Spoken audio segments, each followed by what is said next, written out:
Bamako, ville de la célébration de toutes les grandes figures historiques africaines.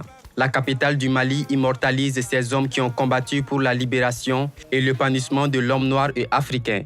À l'instar de Kwame Nkrumah, Patrice Lumumba et bien d'autres, le nom de Nelson Mandela continue de résonner à travers la cité des Trois Caïmans. Le groupe scolaire Nelson Mandela, bâti en 1996, entend faire du leader anti-apartheid une figure immortelle. Et nous sommes mis à la tâche pour éduquer, en éduquant effectivement ces enfants-là, l'idéal effectivement de Nelson Mandela, les inculquer effectivement bien sûr l'idéal de Nelson Mandela, les inculquer effectivement bien sûr les valeurs morales effectivement de Nelson Mandela.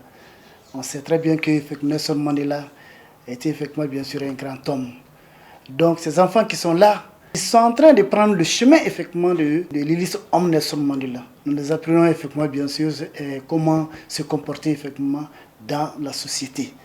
L'immortalisation de la légende africaine Nelson Mandela au Mali est un symbole derrière lequel se trouve une histoire d'amitié du pays avec le leader sud-africain. Une histoire d'amitié qui date de l'époque des indépendances. Sous la première république du Mali, je crois si mes mémoires sont bonnes, ça doit être en 1962.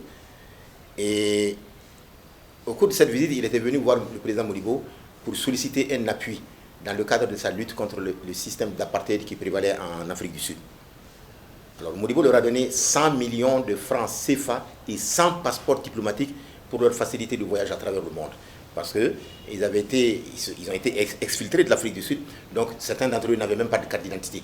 Et Modibo a contribué à la formation militaire des militants de l'ANC, de Nelson Mandela, pour pouvoir combattre sur le plan militaire le régime fasciste de l'apartheid.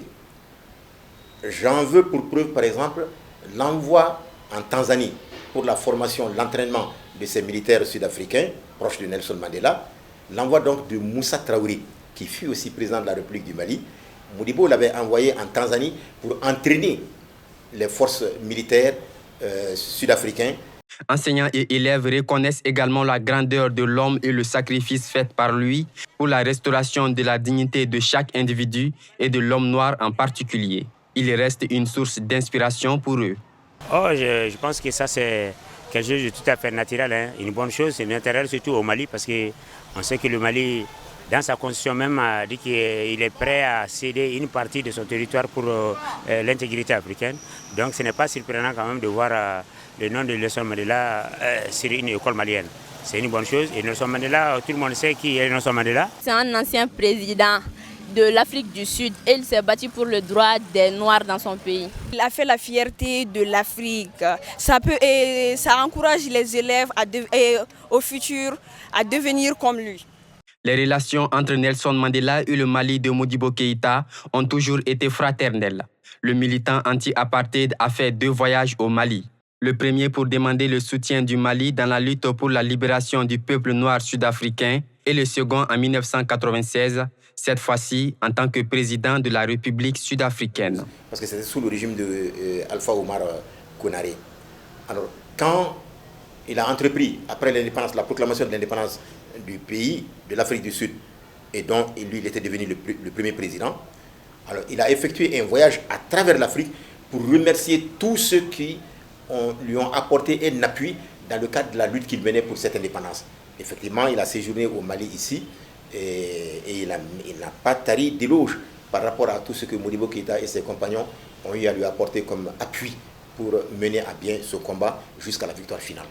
L'homme qui a fait son combat, pas seulement le combat pour la libération du peuple sud-africain, mais la libération de l'homme africain en général et au-delà de l'homme africain pour le rétablissement de la dignité humaine à travers le monde. Donc je crois qu'une figure de cette envergure mérite qu'on l'immortalise.